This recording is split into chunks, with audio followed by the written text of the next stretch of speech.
Pour tous ceux qui sont nouveaux, on est dimanche. Aujourd'hui, la vidéo n'aura aucun montage, aucune musique, aucun effet, absolument rien. Ce sera juste une conversation entre toi et moi. Donc si tu es incapable de suivre une vidéo qui ne contient rien de tout cela et d'être simplement concentré sur ma conversation avec toi, alors s'il te plaît, tu peux passer ton chemin.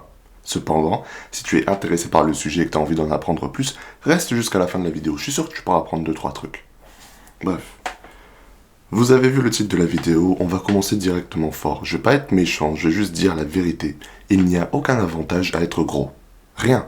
Aucun avantage. Le seul avantage que tu pourrais en tirer, ce serait de potentiellement survivre plus longtemps si tu étais à court de nourriture. Sauf que la raison pour laquelle tu es gros aujourd'hui, c'est parce que tu vis dans une société qui te permet de pas être en manque de nourriture, mais surtout d'avoir un excès massif de nourriture. Donc les chances que tu finisses dans cette situation là où être gros serait utile sont extrêmement minimes. Et le truc, c'est que je sais de quoi je parle. J'ai été gros pendant genre facile un tiers de ma vie, jusque-là. Depuis que je suis gosse jusqu'à mon adolescence, j'ai été gros. Et après, j'ai perdu du poids, je suis passé dans le côté skinny. Donc j'ai vraiment tout vu, tu vois. Et il n'y a absolument aucun avantage d'être gros. Rien. Rien de tout cela. Et le pire, c'est que on vit dans une société qui est extrêmement drôle. Maintenant, on a des gens, parce qu'ils ont obtenu le pouvoir d'une voix, et ils se permettent de dire aux gens que oui, en fait, être gros, c'est bien.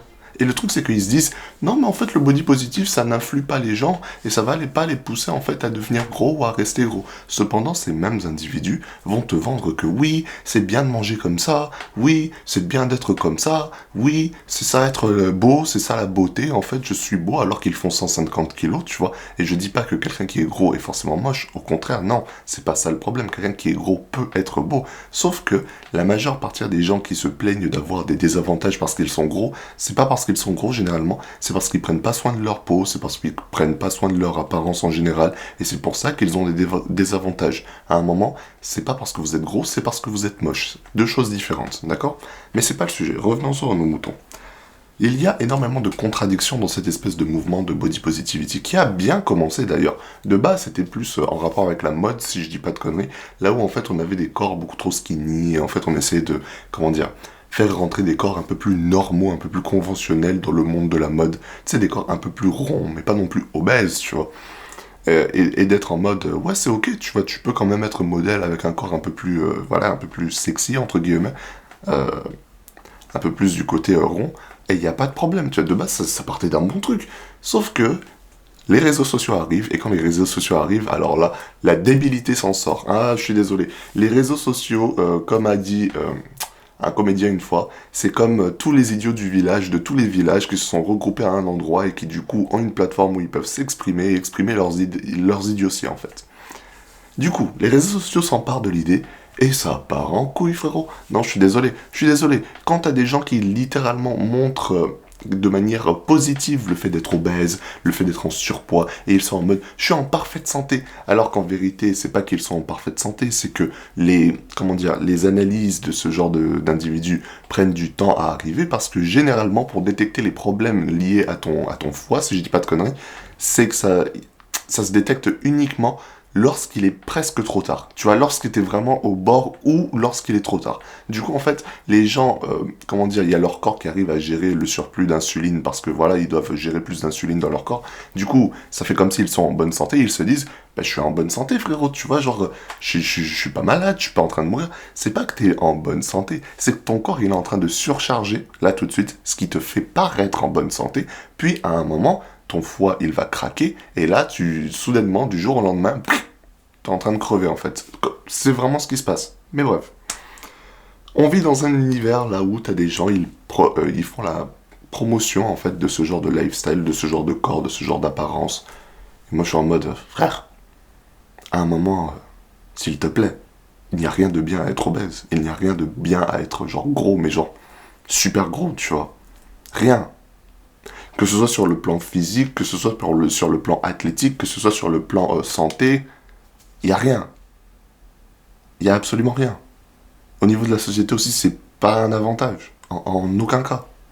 Même sur le plan monétaire, c'est pas avantageux parce que je suis sûr que tes habits coûtent plus cher parce qu'il faut plus de tissu. Donc en fait, il n'y a aucun avantage possible. C'est juste que ça crée des chambres d'écho sur les réseaux et toutes les personnes là tout de suite.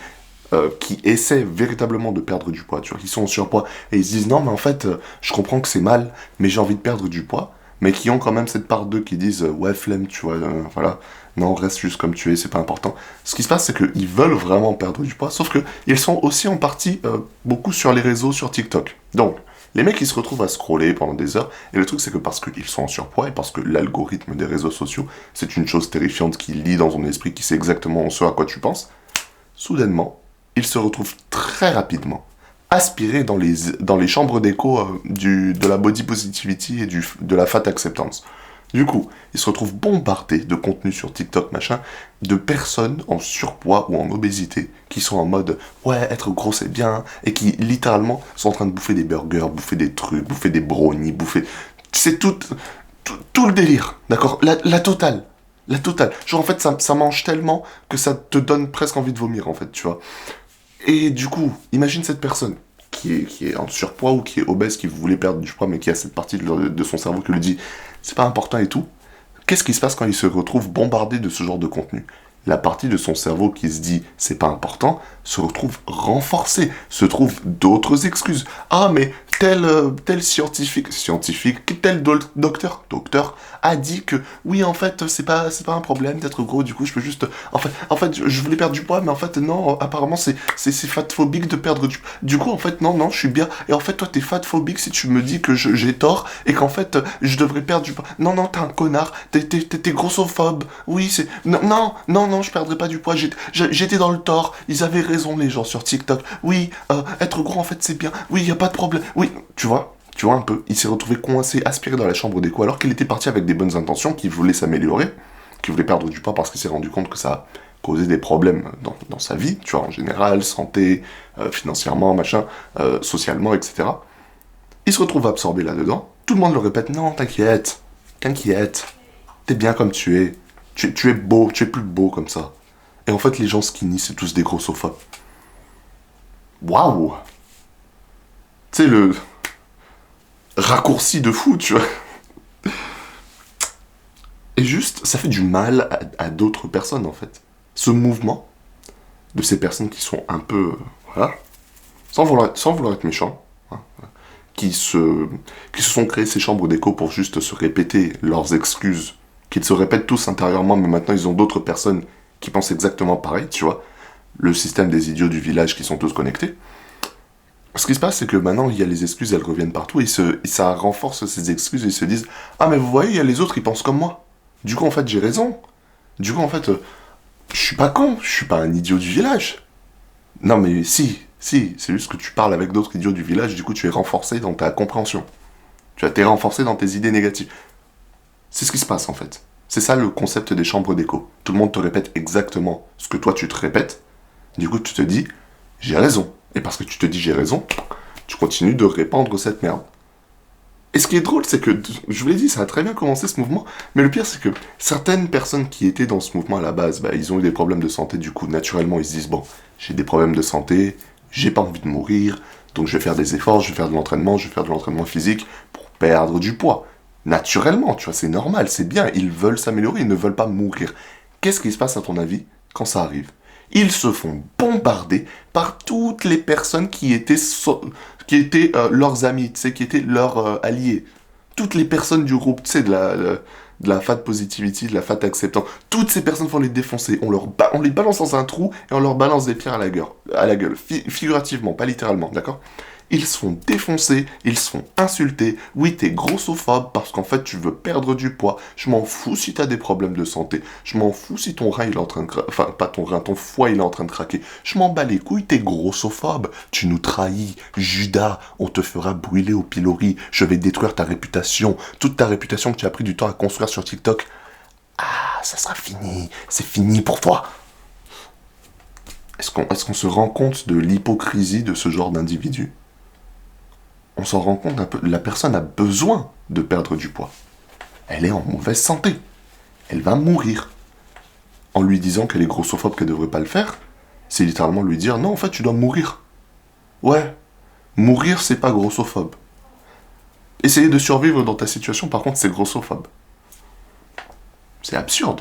Je suis désolé, c'est absurde. C'est... Seigneur. C'est tellement con. C'est tellement con. Parce qu'en fait, regarde. On continue en fait à nous raconter des conneries sur ce mouvement. Et en plus, une autre des conneries qu'ils aiment raconter, c'est que les gros sont forcément oppressés. D'accord? Sauf que, le sont-ils vraiment parce qu'ils sont gros, ou le sont-ils à cause d'autre chose? Parce que regarde. Qu'est-ce que ça veut dire être gros? On va essayer de définir qu'est-ce qu'être gros, d'accord? Imaginons que tout à gauche du spectre, t'as anorexique. Anorexique, on est tous d'accord que être anorexique, c'est pas bon pour ta santé. D'accord? Anorexique. Tout à l'autre bout, tu as obèse, obésité morbide, d'accord? Méga obèse, anorexique. Les deux extrémités. Au milieu, à partir de là, tu peux mettre genre skinny, normal, en surpoids, gros. Tu vois un peu, tu vois? Voilà. Donc à partir de là, on peut catégoriser. Moi maintenant, toutes les personnes qui disent qu'on est oppressé parce que on est gros, je dis juste, il y a des personnes qui sont célèbres, qui étaient vachement gros quand même à une époque, tu vois. Exemple très, très connu, Adèle. Adèle, elle est devenue extrêmement célèbre, mais elle était grosse, hein. Mais genre, elle était bien grosse, hein. Ça l'a pas empêché d'être célèbre. Lizzo, je crois que c'est une chanteuse, justement. Elle est un peu dans le côté obésité. Elle est célèbre. Qu'est-ce qui se passe? Elle est célèbre et noire, donc elle devrait être 2 fois plus oppressée. Qu'est-ce qui se passe? Oh! En fait, ce que j'essaie de dire là, c'est que les personnes qui disent qu'elles sont oppressées parce qu'elles sont grosses, tu pourrais littéralement prendre des photos d'elles, et en fait, tu te rendras compte que c'est pas parce qu'elles sont grosses. D'accord? C'est parce qu'elles prennent pas soin d'elles. Et je dis elles parce qu'en fait, la plupart des gens dans ce mouvement de fat acceptance sont des femmes. Et ça, on va en revenir après, d'accord? Il y a des hommes aussi, bien évidemment, qui sont aspirés dedans, mais en fait, la majorité, c'est des femmes. Et j'ai 2-3 trucs à dire dessus, tu vois, mais on va le dire calmement après, on va pas s'énerver, machin. Du coup, pourquoi elles se font oppresser, pourquoi elles n'ont pas autant d'opportunités de travail, etc. C'est pas parce que vous êtes gros. C'est parce qu'en fait, vous avez l'air pas bien, en fait. Regarde, quand quelqu'un n'a pas une peau belle, qui ne prend pas soin, la personne ne prend pas soin d'eux, etc., clairement, tu vois qu'elles font pas d'efforts, machin, et en plus, elles sont grosses, c'est pas parce que t'es gros que t'as des problèmes. C'est à cause de l'autre truc, en fait. C'est parce que, genre, c'est parce que t'es moche. Genre, t'es moche, en fait. C'est tout. T'as pas l'air en bonne santé. C'est ça, le truc, en fait. Et en fait, avoir l'air en bonne santé, c'est une dinguerie. Genre, ça t'ouvre tellement de portes. Juste le fait d'avoir l'air en bonne santé, tu sais, d'avoir la peau un peu plus claire, qui n'a pas l'air malade, de pas avoir des signes comme des cernes, etc. Et juste d'avoir l'air en bonne santé, ça change tout. Sauf que si t'as pas cet air de bonne santé, et que juste, t'as pas gagné à la loterie génétique, et du coup t'es moche, naturellement, tu vois, génétiquement, ou bien, juste tu prends pas soin de toi correctement, qu'est-ce qui se passe? T'as des problèmes. C'est juste que, en fait, ces gens, ils veulent mettre ça sur le dos du fait d'être gros, et du coup, oui, en fait, les gens sont grossophobes, et il y a une oppression des gros. Est-ce que c'est parce que t'es gros? Je dis pas que ça n'est jamais arrivé. Tu vois, je dis pas que ça n'est jamais arrivé, qu'il n'y a pas eu des gens qui ont manqué des opportunités, machin, parce qu'ils étaient gros, et que parce que leurs employés, c'était des grossophobes. Mais, est-ce que ça arrive tout le temps? Ça, j'ai pas de stats là tout de suite, j'ai pas genre de charte là tout de suite, mais je vous ai donné quelques exemples de personnes qui réussissent quand même malgré leur surpoids, machin. Et ça se passe très bien, je suis sûr qu'on pourrait trouver d'autres exemples énormément, tu vois. Moi, je spécule. Je mets juste ça sur la table et je vous explique. D'accord? Maintenant, l'autre problème. C'est j'en ai vite fait parler au début, toutes les personnes qui disent que oui, en fait, je suis en bonne santé. Comme je vous l'ai expliqué, en fait, le problème, il y a 2 possibilités là tout de suite. Soit les personnes qui disent qu'elles sont en bonne santé, elles mentent. Tu vois, dans le mouvement Fat Acceptance sur TikTok, elles mentent. Pourquoi elles mentent? Parce qu'en fait, plus elles racontent de la merde sur TikTok, plus elles ont de la visibilité. Plus elles ont de la visibilité, plus elles font des vues, plus elles font des vues, plus elles se font de l'argent. Donc en fait, il y a un gros avantage dans le fait de mentir par rapport à ton état physique, parce que ça ramène plus de personnes dans ta chambre d'écho et qui sont en mode oui, regardez, elle est obèse, elle est en obésité morbide, mais en fait elle a pas de problème de santé, et en fait c'est des conneries, et en fait tu peux être en bonne santé en obésité morbide. Voilà. Donc tu mens en fait. Ça c'est l'étape. Première situation, on est sur les réseaux, tu mens. Et ça serait pas nouveau, tu vois. Il y a des gens qui prétendent être des fausses personnes, avoir des conditions fausses, avoir des maladies fausses, simplement pour faire des vues. Même principe. L'autre possibilité, c'est les personnes qui n'ont vraiment pas, tu sais, qui sont obèses et tout, et qui n'ont vraiment pas de problème de santé. Et comme je vous l'ai dit, la raison pour laquelle ils n'ont pas de problème de santé, c'est parce que plus le temps passe, plus ton foie, en fait, il est en train de se dégrader, d'accord? Et en fait, ce qui se passe, c'est que plus ton foie se dégrade, plus ton corps doit gérer genre un excès d'insuline dû au gras, d'accord? Et en fait, ce qui se passe, c'est que ton corps, je suis pas docteur, hein, j'ai juste entendu parler de ça, vous pouvez ceux qui ont des formations de médecine qui s'y connaissent plus, vous pourrez me corriger dans les commentaires, faites-le respectueusement, il n'y a pas de problème. Du coup, de ce que j'ai compris, c'est que tu as beaucoup d'insuline à gérer, mais ton corps, en fait, tant que ton rein, il est encore un tout petit peu en vie, ton corps, en fait, arrive à réguler quand même ses excès d'insuline, et du coup, ça paraît comme si tu es en bonne santé. D'accord? C'est pas que tu es en bonne santé, c'est que tu es sur le générateur de secours, tu vois. Juste, tu le sais pas encore. Mais le truc, c'est que le générateur de secours, il est temporaire. À un moment, il faut switch sur le générateur principal, sauf que ton générateur principal, il est mort, sauf que tu ne le sais pas. Ok? Donc, ce genre de problèmes ne sont détectés et n'apparaissent vraiment que quand tu es à ça de vraiment d'avoir le foie qui lâche, ou quand ton foie il a lâché. C'est vraiment en fait tout ou rien. C'est ça la situation en fait de ces personnes qui sont en obésité, machin. Mais ils continuent de répandre l'idée que oui, regarde, je suis en bonne santé. Du coup, tu as plus en plus de personnes qui deviennent comme eux et qui ne sont pas du tout encouragées de continuer sur leur chemin d'amélioration de soi, de perte de poids pour devenir une meilleure personne dans leur esprit, machin, devenir la version d'eux qu'ils ont envie d'être, pas meilleure, hein, voilà. Mais ça continue de répandre cette idée que non, en fait, on est en bonne santé. Sauf que non. Sauf que non. C'est vraiment... En fait, ça va être con ce que je vais dire, mais la phrase qui résume parfaitement la situation, c'est « Tu ne le sais pas encore, mais tu es déjà mort ». Kenshiro avait raison. C'est la situation, en fait, des fat acceptances sur TikTok. Ils ne le savent pas, mais ils sont en train de crever. Et le truc, c'est qu'à un moment, la réalité va venir leur mettre une petite claque, là. Et soudainement, ça se met à chialer sur TikTok. Mais quand ils se mettent à chialer sur TikTok, ben devine quoi, ils se font tabasser par tous les autres. C'est vraiment la jungle. C'est vraiment la jungle. Et genre, c'est triste en fait, c'est super triste. Mais du coup, est-ce que c'est vraiment la source du problème? Parce qu'en fait, je me réveille tous les jours et je vois des dingueries arriver dans notre société. Et le truc c'est que je sais exactement comment ça marche le cycle de la vie. C'est le cycle de l'histoire se répète toujours. L'histoire, c'est comme une pièce de théâtre qui se répète constamment, mais juste on change les personnages. D'accord? On change la tenue, mais c'est les mêmes personnages, c'est les mêmes problèmes, c'est les mêmes conneries encore et encore. Là, tout de suite, vous connaissez probablement le proverbe, la citation, je sais pas si je crois elle est inconnue, c'est un poème de base, qui dit « Les temps durs créent les hommes forts créent le bon temps crée des hommes faibles créent les temps durs. » D'accord? Et en fait, ce cycle, c'est pas juste un poème à la con, c'est vraiment l'histoire de l'humanité résumée en un poème, d'accord? Et le truc, c'est que ce cycle, en 4 parties, se prend 80 ans, en fait, à faire le tour complet, d'accord? Donc, t'as 20 ans, temps dur, les temps durs créent les hommes forts, 20 ans, les hommes forts créent le bon temps, 20 ans, le bon temps crée les hommes faibles, 20 ans, les hommes faibles créent les temps durs. Et après, ça répète, d'accord? C'est l'histoire de l'humanité, je vous jure. Et le truc, c'est que ça peut paraître con comme ça. La raison pour laquelle on se dit ouais, c'est abusé, machin, c'est parce qu'en fait, au bout de 80 ans, les personnes qui étaient là au début du cycle et qui ont vu tout le cycle se produire et qui savent exactement quelles erreurs on a commis pour répéter le cycle encore et encore et encore, 80 ans plus tard, bah, la majorité d'entre eux, ils sont morts. Et l'autre partie qui n'est pas morte, on les prend pour des vieux croutons séniles qui disent n'importe quoi et qui racontent n'importe quoi et personne ne les prend au sérieux. D'accord? Vous allez comprendre pourquoi, c'est quoi le rapport en fait avec ce dont on a parlé. Du coup, en fait, ce qui se passe, c'est que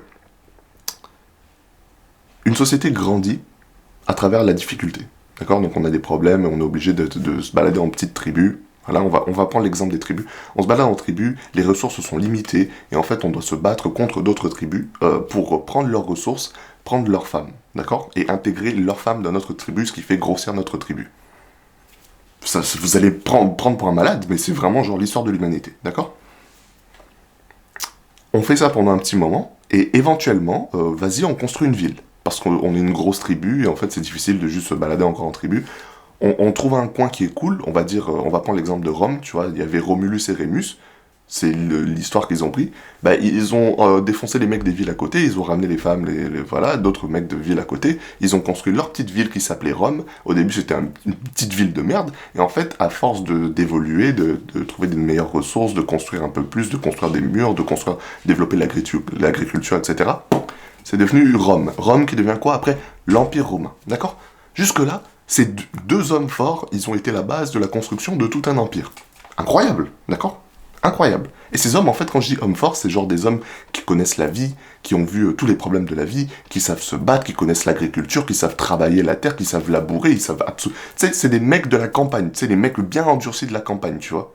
C'est ton grand-père. C'est ton grand-père qui a labouré les champs, c'est ton grand-père qui est allé à la guerre mondiale et tout. Voilà, c'est le même délire. Eux, ils ont mis les fondations pour la ville. Du coup, ce qui s'est passé, c'est qu'ils ont érigé Rome. Et Rome est une ville extrêmement sécurisée, extrêmement agréable à vivre, voilà. Qu'est-ce qui se passe maintenant quand tu vis dans ces bons temps? Ben en fait, quand t'es dans les bons temps et que t'es sécurisé par les murs et que t'as pas vraiment besoin de te battre, genre, t'as toutes les ressources dans la ville, tu peux juste aller chez l'épicier pour choper ton saucisson, t'as pas besoin d'aller bouffer du sanglier pour survivre, t'as pas besoin d'être un chasseur, t'as pas besoin d'être musclé, t'as pas besoin de faire d'efforts, absolument rien. Du coup, dans cette société confortable, ce qui se passe, c'est que les gens deviennent confortables. Quand les gens deviennent confortables, qu'est-ce qui se passe? Ben en fait, les idées d'hommes forts, c'est-à-dire labourer la terre, être un guerrier, machin, prendre soin de ta femme, tes enfants, machin, les idées finissent par se diluer au sein de la population. Et en fait, lentement, t'as des idées plus matriarcales qui prennent le dessus. Pourquoi matriarcales? En fait, le cycle, c'est vraiment comme ça. Quand la société devient confortable, les idées masculines, entre guillemets, des hommes forts se diluent, comme je vous l'ai dit, et les idées féminines du genre, tu sais, le confort, l'amour, l'acceptance, la gentillesse, machin, se répandent un peu plus parce que le climat est adapté à ce genre d'idées, d'accord? Quand t'es dans la nature et que tu dois chasser des sangliers, te battre contre d'autres tribus, t'as pas le temps d'être en mode, oui, la recherche de l'amour, de l'accomplissement, de l'art, de la beauté. Non, t'as pas le temps. Là, tout de suite, tu penses à tuer, survivre, choper les meufs, faire grossir ma tribu, c'est la survie du groupe. Mais quand t'es posé, et que t'es en mode tranquille, j'ai plus besoin de chasser. J'ai plus besoin de genre d'aller à la salle, j'ai plus besoin de faire des tractions sur un arbre parce que voilà, homme fort, homme travailler ses muscles. T'es posé dans ta maison. Vas-y, t'arrives à choper une femme, une meuf, voilà. T'as tous tes besoins qui sont remplis, tu vois.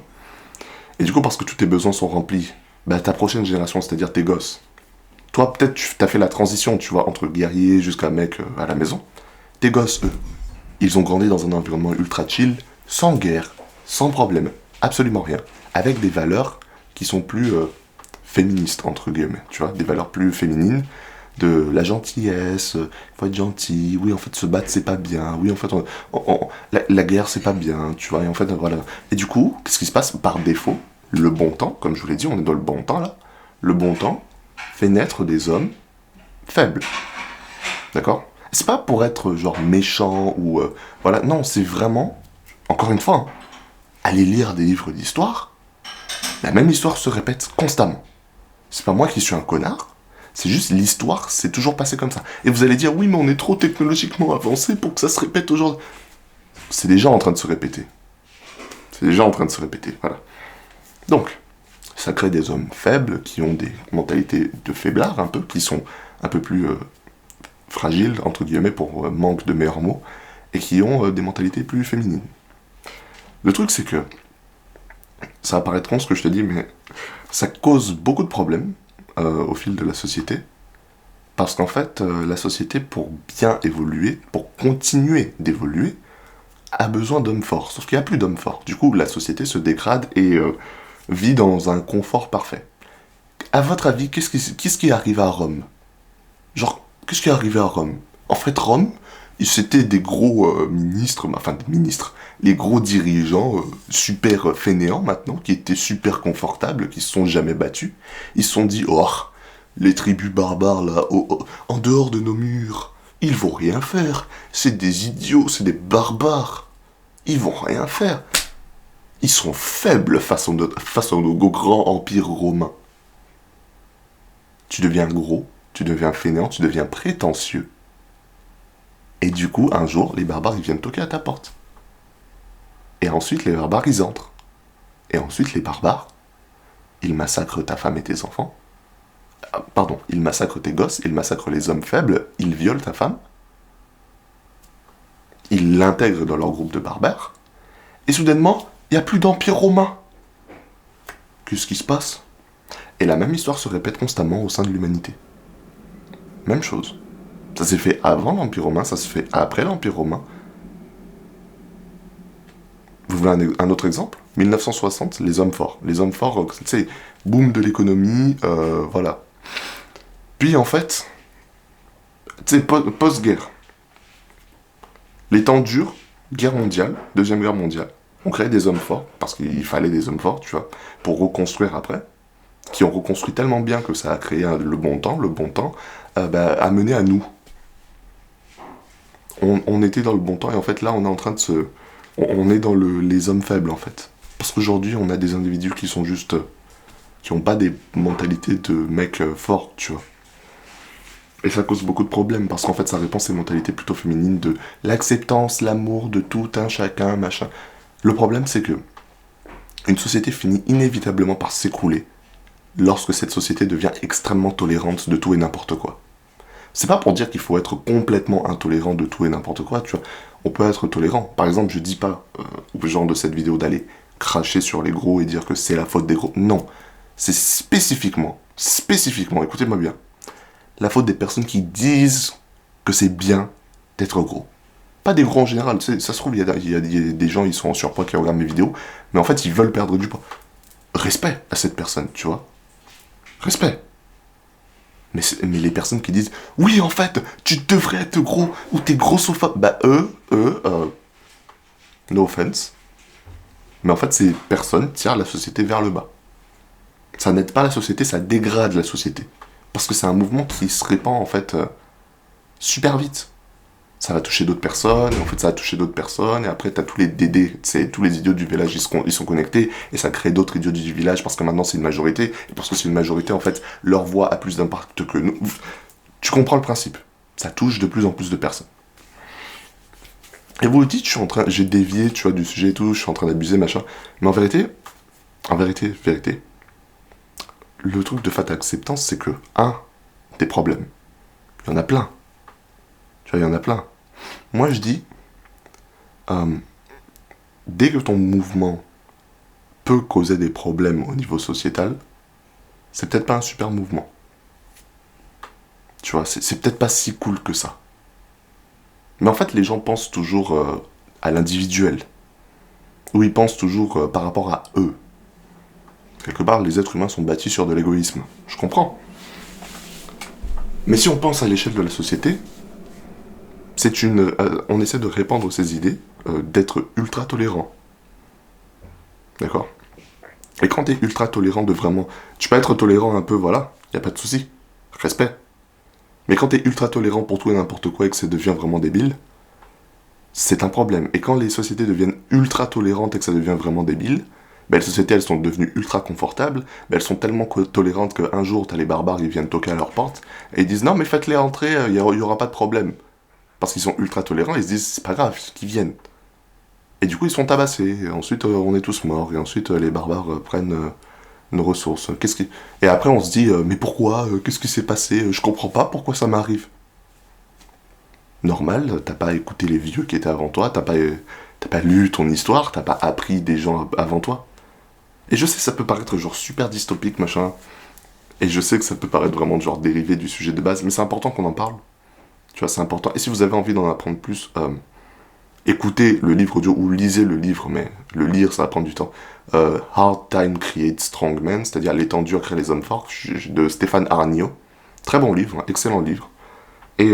Mais par contre, c'est pas pour ceux qui sont fragiles, tu vois, c'est vraiment... il faut que tu aies l'esprit ouvert, d'accord? Il faut que tu penses de manière logique et pas que tu penses avec ton petit cœur qui est facilement blessé. Donc, dans tous les cas, ce que moi j'essaie de dire, C'est que tout ce genre de mouvements qui ont tendance à vouloir forcer une idéologie sur d'autres personnes. Tu sais, forcer, c'est pas bien. Lol, forcer ton idéologie, c'est pas bien. Si moi, aujourd'hui, j'ai une religion et que quelqu'un n'a pas cette religion, je ne suis en aucun cas forcé de lui dire tu devrais avoir ma religion ou je te coupe la tête. Si aujourd'hui, moi, je suis musclé, et t'as un gros qui débarque pour me dire, tu sais, un mec de la fat positivity, là, qui me dit, oui, en fait, tu devrais être gros, parce que quand t'es musclé, en fait, c'est grossophobe. Quand tu vas à la salle, c'est grossophobe. Ta gueule. À un moment, ta manière de penser, tout le mouvement auquel tu appartiens, est un problème pour la société dans son ensemble. Et je dis pas ça pour être un connard, c'est juste la vérité. C'est juste la vérité. Si vous avez écouté tout mon exemple jusqu'à la fin, et que vous avez compris le cycle qui se répète constamment parce qu'on fait tout le temps les mêmes erreurs, vous savez comment ça se passe. D'accord? Vous savez comment ça se passe. J'ai pas dit ça pour être un connard. Je vais juste donner les faits. Dans tous les cas, si t'as aimé la vidéo et que t'as trouvé ça intéressant et que t'as envie qu'on parle un peu plus de sujets comme ça, tu sais, juste face caméra comme ça, balance-moi dans les commentaires des trucs que vous voulez aborder, mais surtout, restez respectueux. D'accord? Restez respectueux. Je m'en fous de vos croyances personnelles. Je m'en fous si vous avez un problème personnel avec un certain groupe. Restez respectueux. Parlez de manière logique et pas de manière émotionnelle. D'accord? Donc, dites-moi dans les commentaires les sujets que vous avez envie que j'aborde dans les vidéos du dimanche. Et pour tous ceux qui sont nouveaux, les vidéos du dimanche, c'est les seules qui n'ont pas de montage. Les autres, elles sont genre extrêmement bien montées. Vous pouvez les regarder si vous avez la flemme.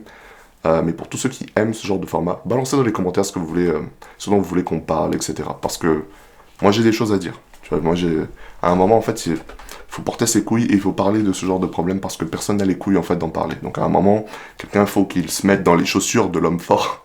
C'est pas pour dire que je suis un homme fort, tu sais, je suis un alpha. Mais voilà, je sens le besoin de me prononcer. C'est pas grave si juste un mec si je suis juste considéré comme un mec en pull gros sur YouTube et que les gens me prennent pas au sérieux. Mais je sais que certains vont m'entendre et vont comprendre ce que j'essaie de transmettre au travers de la caméra. Dans tous les cas, si t'as aimé, n'hésite pas à rejoindre la tribu hein, dans la description sur Discord et à rejoindre la chaîne. Ça fait extrêmement plaisir. Dans tous les cas, continue d'avancer jusqu'à ce que tes ennemis soient détruits.